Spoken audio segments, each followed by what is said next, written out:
समाजात हीन गणले आहोत. इतकेच नव्हे तर हिंदूंच्या असमानतेच्या वर्तणुकीमुळे आम्ही सर्व हिंदुस्थान देशामध्ये सर्वांपेक्षा हीन गणले गेलो आहोत. हा कलंक गुण काढण्याकरता, नरदेहाचे चीज करण्याकरता जर कोणता एखादा उपाय असेल तर तो म्हणजे हिंदू धर्माचा, हिंदू समाजाचा त्याग करणे हाच होय. हिंदू धर्मात तुम्हाला स्वातंत्र्य आहे काय? दरेक नागरिकाला कायद्याने जेवढे व्यवसाय स्वातंत्र्य आहे तेवढे स्वातंत्र्य तुम्हालाही आहे असे काही लोक तुम्हाला म्हणतील. परंतु या म्हणण्यात खरोखरी काही अर्थ आहे काय? ज्याला जन्मजात धंद्याशिवाय दुसरा कोणताही धंदा समाज करू देत नाही त्या माणसाला तुला व्यवसाय स्वातंत्र्य आहे असं सांगण्यात काय हसील आहे? ज्याला संपत्ती मिळवण्याचे कोणत्याही प्रकारचे द्वार खुले नाही त्याला तुझ्या संपत्तीला कोणीही हात लावू शकणार नाही, तुझी संपत्ती उपभोगण्यास तू स्वतंत्र आहेस असं सांगणं म्हणजे त्याची थट्टा करणं होय. अस्पृश्यांनी चांगला पोशाख घालून हिंडावे असा हक्क कायद्याने दिला आहे, पण हिंदू समाज तसे कपडे वापरू देत नाही. तर मग त्या हक्काचा उपयोग काय? ज्या हक्काला समाजाची आडकाठी आहे, हरकत आहे, तो हक्क कायद्यानं जरी दिला असला तरी त्याचा काही उपयोग नाही. अस्पृश्य लोकांना कायदेशीर स्वातंत्र्यापेक्षा सामाजिक स्वातंत्र्याची जास्त जरुरी आहे. सामाजिक स्वातंत्र्य जोपर्यंत तुम्हाला प्राप्त होत नाही तोपर्यंत कायद्याने कितीही स्वातंत्र्य दिले तरी त्याचा काहीही उपयोग होणार नाही. मनुष्य मात्राला जितकी शारीरिक स्वातंत्र्याची आवश्यकता आहे तितकीच मानसिक स्वातंत्र्याचीही आहे. ज्याचे मन स्वतंत्र नाही तो मोकळा असून गुलाम आहे. ज्याचे मन स्वतंत्र नाही तो जिवंत असून मेला आहे. मनाचे स्वातंत्र्य ही जिवंतपणाची साक्ष आहे. जोपर्यंत तुम्ही हिंदू धर्मात आहात तोपर्यंत तुम्हाला विचार स्वातंत्र्य प्राप्त होऊ शकत नाही. यावर कोणी असे म्हणतील की हिंदू धर्माने केवळ तुमचेच मानसिक स्वातंत्र्य हिरावून घेतले आहे असे नव्हे तर हिंदू धर्माला प्रमाण मानणाऱ्या सर्व जातींचे मानसिक स्वातंत्र्य हिरावून घेतले आहे. हिंदूंमुळे सर्वच बौद्धिक गुलामगिरीत सापडले आहेत हे खरे, पण या बौद्धिक गुलामगिरीचे दुष्परिणाम सर्वच जातींना सारखे भोगावे लागत नाहीत. स्पृश्य वर्गाच्या ऐहिक सुखावर या बौद्धिक गुलामगिरीचा कोणत्याही प्रकारचा अनिष्ट परिणाम होऊ शकत नाही. हिंदू समाजाच्या व्यवहारात त्यांना वेदांनी आणि महाजनांनी उच्च पद दिलेले आहे. दुसऱ्यावर हुकूमत गाजवण्याकरता त्यांना अधिकार दिलेला आहे. सारा हिंदू धर्म वरिष्ठ वर्गाच्या हिंदूंनी वरिष्ठ वर्गाच्या संवर्धनाकरता रचलेला आहे. ज्याला ते धर्म म्हणतात त्या धर्मात तुम्हाला गुलामाची भूमिका दिलेली आहे. इतकेच नव्हे तर या गुलामगिरीतून तुमची सुटका होऊ नये अशा प्रकारची व्यवस्था त्या धर्मात केलेली आहे. म्हणून हिंदू धर्मातील या गुलामगिरीतून सुटका करून घ्यायची तुम्हाला जितकी जरुरी आहे तितकी उच्चवर्णीयांना नाही.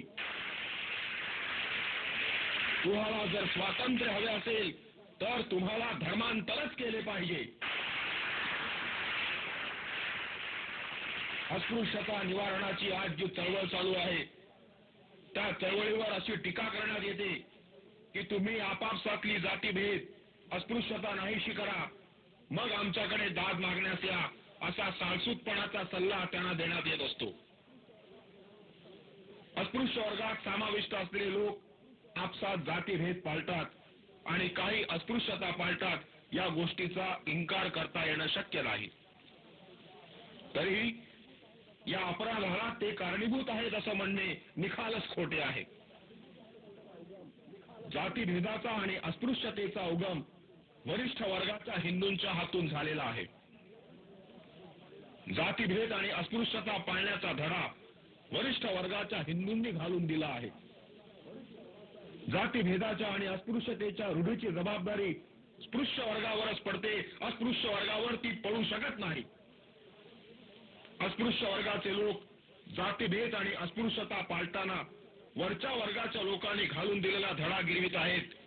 त्याचे पाप ज्यांनी तो धडा दिला त्यांच्यावर येऊन पडते, ज्यांनी गिरवला त्यांच्यावर येऊन पडू शकत नाही.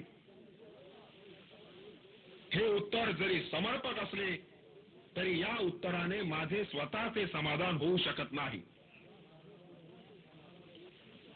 ज्या कारणामुळे अस्पृश्यता आणि जातीभेद हा आपल्यामध्ये शिरला, त्या कारणाला आपण जबाबदार नसलो तरी जो जातीभेद आणि जी अस्पृश्यता नांदत आहे तिचा धिक्कार न करणे, ती आहे तशीच चालून देणे आपल्याला इष्ट नाही.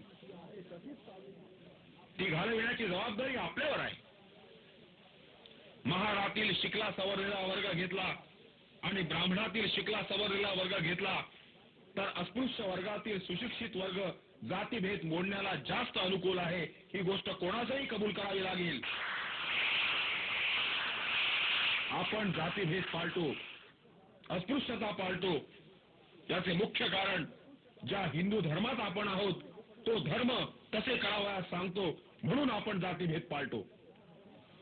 अर्थात ज्या धर्मात माणसाची घाण माणसानं मानली पाहिजे अशी शिकवण देण्यात येते, त्या धर्मात आपण जोपर्यंत आहोत तोपर्यंत जातीभेद नाहीसा होणार नाही. आपल्या मनातील जातीभेद आणि अस्पृश्यता नाहीशी करायची असल्यास त्यांनी धर्मांतर करणे हा एकच रामबाण उपाय आहे. खरे म्हटले असता हिंदूंचा आणि तुमचा सामाजिक संबंध तरी काय आहे? जितके मुसलमान लोक हिंदूंपासून भिन्न आहेत तितकेच तुम्ही हिंदूंपासून भिन्न आहात. ख्रिस्ती समाज हिंदूंपासून जितका भिन्न आहे तितकेच तुम्हीही हिंदूंपासून भिन्न आहात. ख्रिस्ती आणि मुसलमान यांच्याशी जसा हिंदूंचा रोटीबेटी व्यवहार होत नाही तसा तुमच्याशीही होत नाही.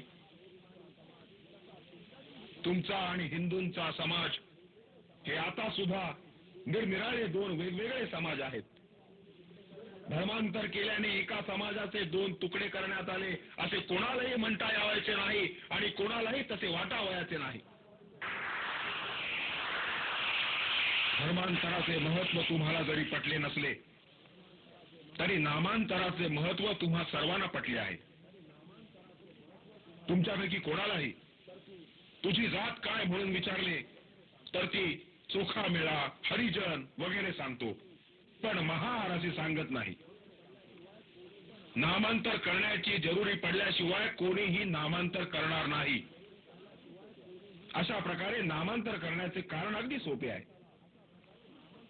अपरिचित अशा माणसाला अस्पृश्य कोण आणि स्पृश्य कोण हे सांगता येत नाही आणि म्हणून जोपर्यंत जात कळत नाही तोपर्यंत स्पृश्य हिंदूंच्या मनात कोणत्याही प्रकारची दूषित भावना उत्पन्न होत नाही.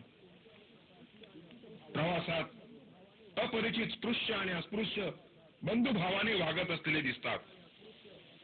एकमेकांपासून विडीपान घेतात, परंतु त्याच माणसास ज्याच्याशी आपण व्यवहार करतो त्याची जात कळली आणि तो अस्पृश्य आहे असं समजलं की त्याच्या मनात तिरस्कार उत्पन्न होतो.